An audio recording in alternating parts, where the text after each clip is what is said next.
ora, good evening. Welcome to Central News for Wednesday, the 5th of February. I'm Hilary Entwistle. A proposed rates-funded levy to raise $5 million towards the city's stormwater issues survived council and will now become part of the annual plan consultation process. Tauranga City Council voted 7-4 to include the $5 million levy in the annual plan that will go out for public submissions, with Mayor Stuart Crosby and councillors Matt Cowley, Bev Adelin and Clayton Mitchell voting against it. But Councillor Steve Morris moved it, saying that in the past TCC has not finished work it promised to do after the 2005 floods. After the floods in April 2013, there were some comments made about the $14 million in stormwater work that has still not been delivered either. Shellfish warnings are being reduced in the Coromandel but remain in place for main beaches and harbours in the Bay of Plenty. Bay of Plenty District Health advises regular shellfish monitoring has shown paralytic shellfish poisoning levels fall along the eastern Coromandel Peninsula. The Medical Officer of Health continues to advise against gathering or eating shellfish from Waihi Beach along the Bay of Plenty coast to Whakatane Heads in the eastern Bay of Plenty. The warning includes Tauranga Harbour, Maketu and Waihi estuaries, Matakana and Motiti Islands and all other islands along this coastline. More than 110 cyclists are facing fines after a month-long police sting targeting riders not wearing helmets in the Mount Maunganui area. Operation Skid Lid saw 112 cyclists fined $55 during the month of January in an attempt to cut down on cyclists' casual holiday approach and ensure complete cycle compliance. Leading up to the start of the campaign, about 70% of cyclists seen by police at the Mount were not wearing helmets, especially cyclists cruising up and down Marine Parade. Sergeant Wayne Hunter is pleased with the operation, particularly the increased level of compliance at the later stages of the campaign. Now for our region's weather, Hamilton Thursday for you will have long, fine sunny spells with a predicted high of 25 and an overnight low of 12. Long, fine sunny spells for you too, Tauranga, with an easterly. Your expected high is 23 and an overnight low of 15. Looks like it's going to be good for Waitangi Day. Just ahead, 100% summer without substances.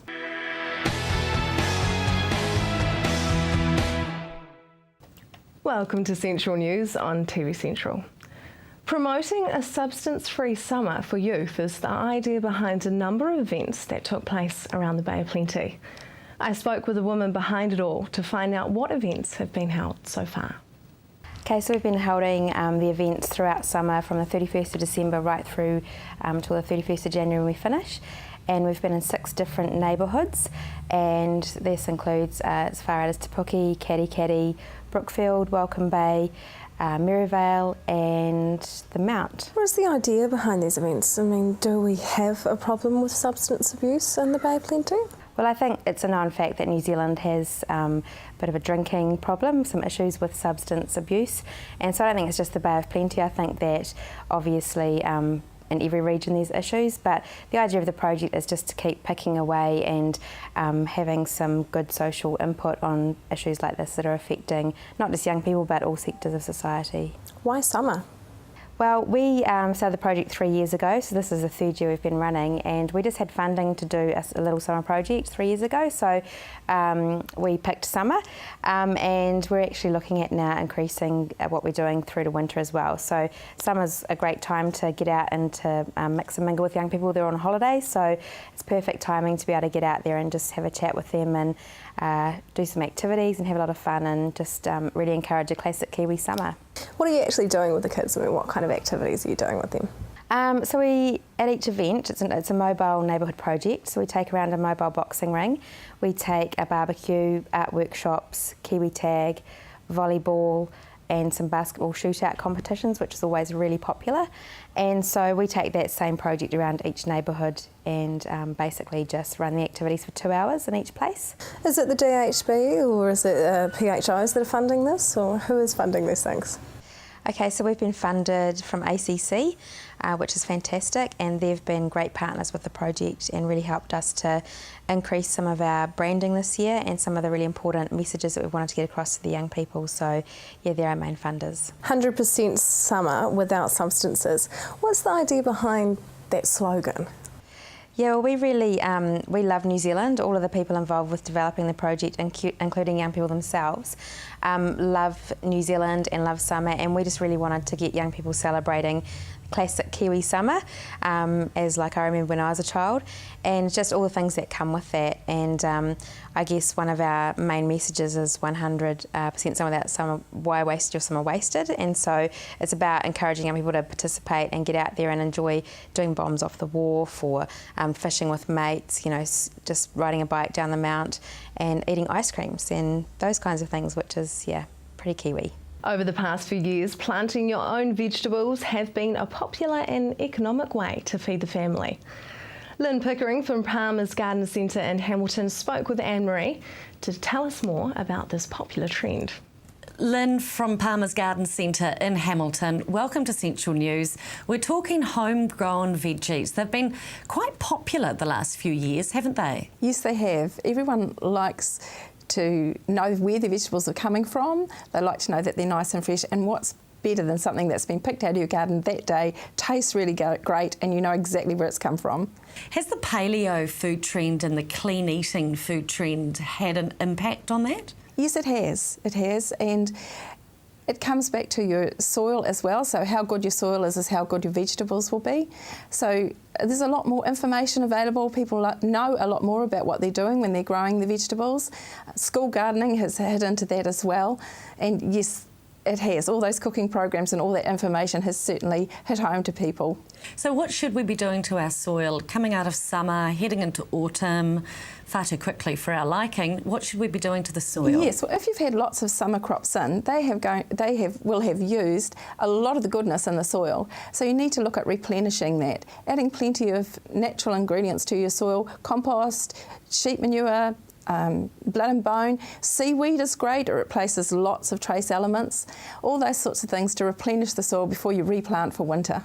Now, the whole point of a veggie garden is to eat what's in season. So, coming into winter, what are our winter veggies? We almost have an in-between season now, so making the most of the autumn before you were putting in too many winter crops. Some winter crops do need to go in now, so things like carrots and parsnips, Brussels sprouts, which have a very long growing season, and leeks need to be planted by February.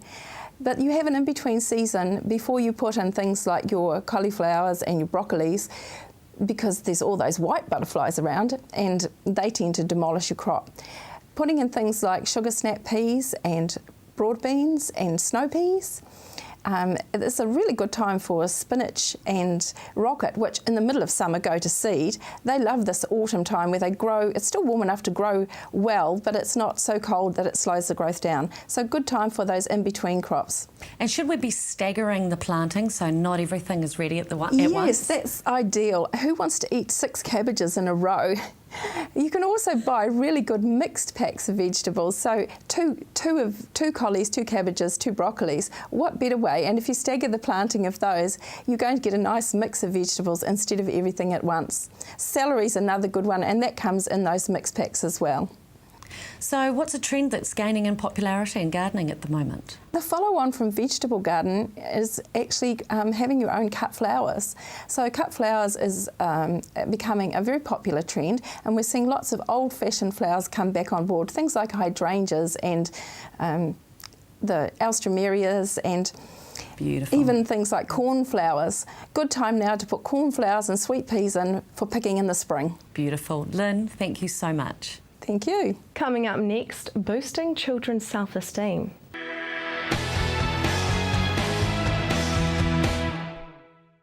Welcome back. It has long been known when there is domestic violence, children suffer too. A new Tauranga program at the Women's Refuge is focused on the children's needs.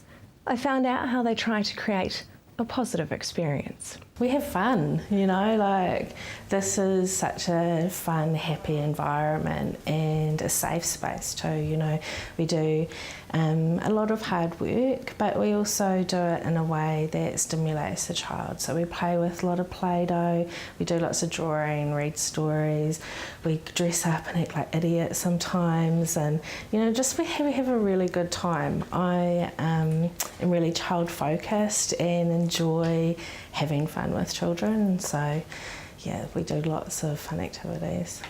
Can a child's self-esteem be affected if they've been brought up witnessing domestic violence?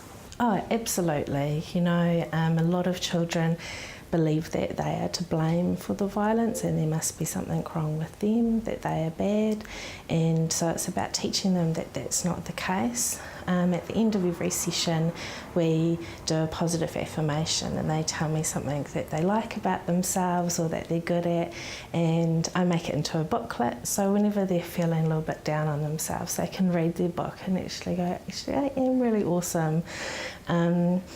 That's usually really difficult for them to do initially. It takes about 4 weeks for them to sort of feel comfortable and be like, oh yeah, actually I am really good at playing soccer or whatever it is. So domestic violence does affect self-esteem. What is happening cognitively? How is it affecting that self-esteem?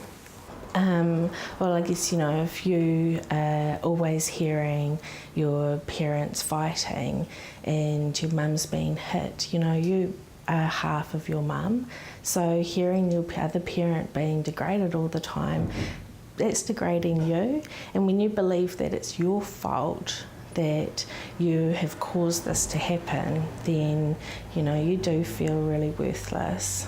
And it's not a positive environment, and you need to have a positive environment in order to engineer self-esteem. Self-esteem doesn't just fall out of the sky and, you know, boom, I feel great about myself. It's something that you gradually learn over time.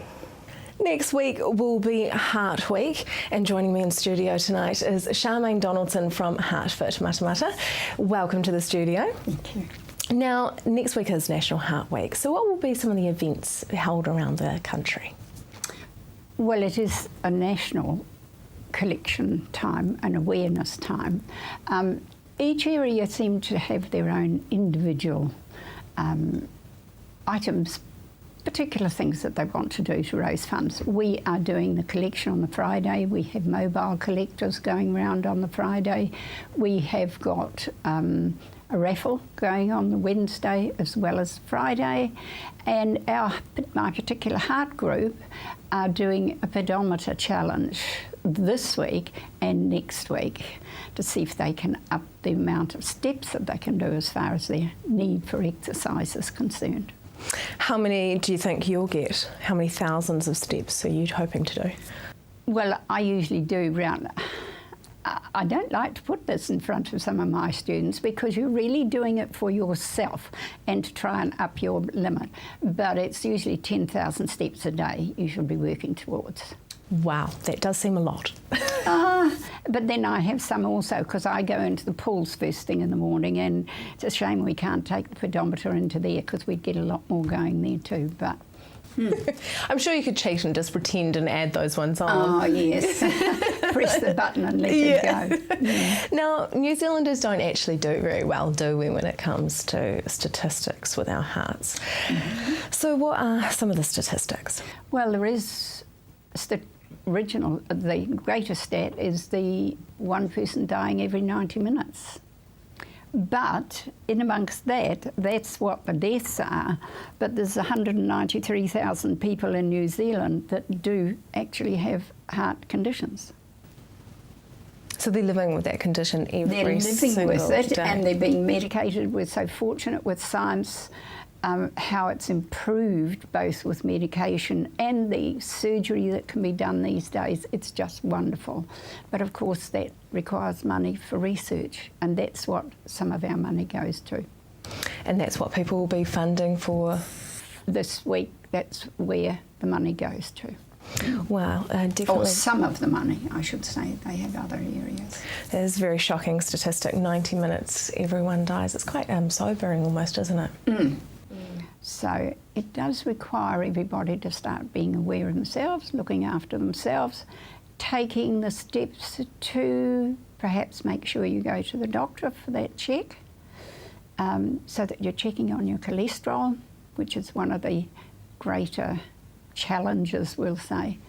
You can go for your weight and your blood pressure, but you do need a blood test for the cholesterol, so you need to go to the doctor for that. Well, thank you very much for coming in, Charmaine. And if you would like more information, visit heartfoundation.org.nz. Right, coming up after the break, counting spores to protect your animal's face.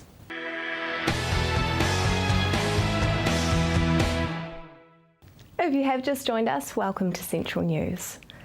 Farmers are being advised to begin preventative treatments for facial eczema after the recent spell of wet, humid weather. Anne-Marie spoke with Matamata vet Grant Fraser to find out more about this livestock condition. Grant, thank you for joining me on Central News. We're talking facial eczema.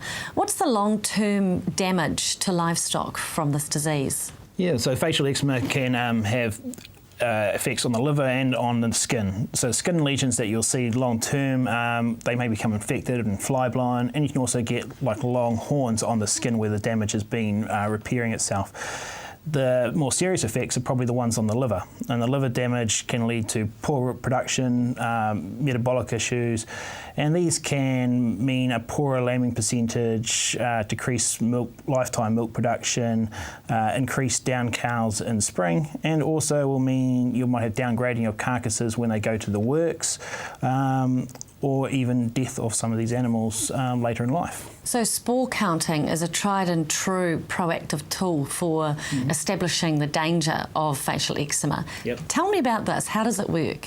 So spore counting is effectively we measuring the amount of spores in the grass of the fungus that is in there.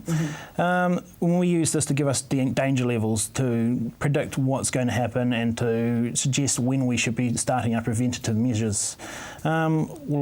Each area that you go to will have its own specific reasons for their own levels, depending on how the farms are being farmed and what's going on in those different areas. Locally, we suggest preventative treatments start between 10 and 30,000 as a general spore count, and then you should be up to full doses by the time we get to 30 to 60,000. Okay. The facial eczema spores kind of look like little bunches of grapes, don't they, or hand grenades? Hand grenades, yes. Yeah. Yep. And late January is traditionally when spore counts start to rise. Is that what we're seeing now? Yeah, any time that you get consecutive humid days where the overnight temperatures don't get too cold, we'll see the spore counts start to rise. Current weather is rife for spore counts to be increasing, and this reflects on what we're seeing out there at the moment. So do farmers have to do their own testing? How do they find out what the levels are? Yeah, so there are many ways you can do this. Most veterinary practices will have their own spore counting services, but also farmers can buy the equipment themselves and do their own. Again, most veterinary clinics will also have a collated aggregate of the regional spore counts and be able to give some indication from their own experiences. And zinc supplements are still the best preventative measure for facial eczema? Yeah, zinc supplements, they're an excellent way of preventing facial eczema, but they're not the only way. You can also use pasture sprays, which include fungicides, to reduce fungal growth. You can utilise safe crops and supplementary feeds to reduce the amount of spores that are being ingested. And also the animals bred for better eczema tolerance. As far as the different zinc treatments go, each has its own benefits and disadvantages, should I say. And I suggest again that you talk to your vet, because one might suit one farmer and not another. Grant, thank you very much. Thank you. The annual Central Branch show of the New Zealand Antique and Historical Arms Association takes place at the Otorahanga Club on Sunday, February the 23rd. Anne-Marie spoke with the national president of the club to find out what to expect. Kathy, welcome to Central News. What exactly is the New Zealand Antique and Historical Arms Association? We're a group of our Antique Arms Association started in 1959 in Christchurch with a group of collectors who wanted to encourage more collectors to get together and so that we can share knowledge, access things that we may not on your own, be able to find things for your collection that you might not be on your own. So it started in 1959 and there's 12 branches in New Zealand now, and I'm the president at the moment. Now the Central Branch show is in its 30th year. Yeah. There's a slight difference to this year though, with a major focus on World War I with its 100th anniversary. Tell me more about that. Well, we decided the anniversary is a little bit later on of the war, exactly this year, but ours is the first gun show of the year, so we thought this was an appropriate time to put on a bit more to do with it. The show has got lots of displays, people collect all sorts of different things, but we're focusing a specific part to put World War I collections.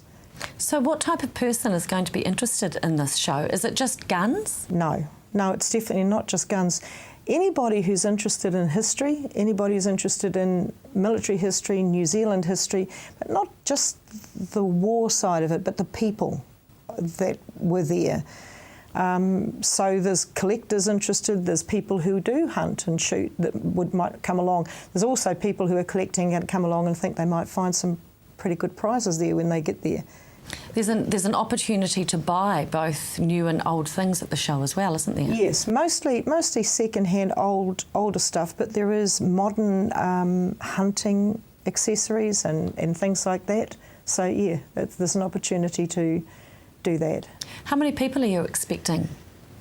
Oh, we usually get somewhere around about 200 to 300 people, in and around that, depending on how many, what the weather's like and everything else. Yeah. It's a one-day show, but months of preparation go into the displays, don't they? Oh yes. Well, the thing is that collectors who like to display, they are all the time looking for things to find. So if you're at another gun show or somewhere, you see something, that might look nice in my collection, or that'll look nice on display, and then you plan your displays from there. Yeah. So yes, it does take quite some time. Fantastic. Yeah. Kathy, thank you for coming in. Best of luck for the show. Thank you. The New Zealand Antique and Historical Arms Association Central Branch show is on Sunday, February the 23rd from 9 a.m. till 3 p.m. at the Otorahanga Club. That is Central News for today. Like us on Facebook or email us and let us know what is going on in your community. Join me again tomorrow night, same time, same place. I'm Hilary Entwistle. Have a lovely evening and I hope you enjoy your Waitangi Day.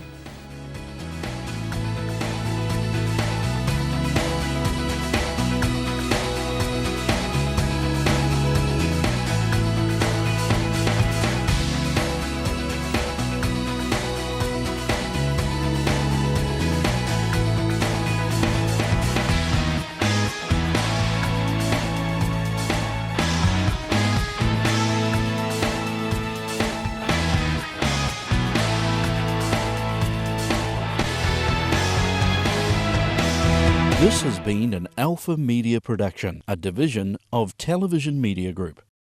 Supporting local content so you can see more of New Zealand on air.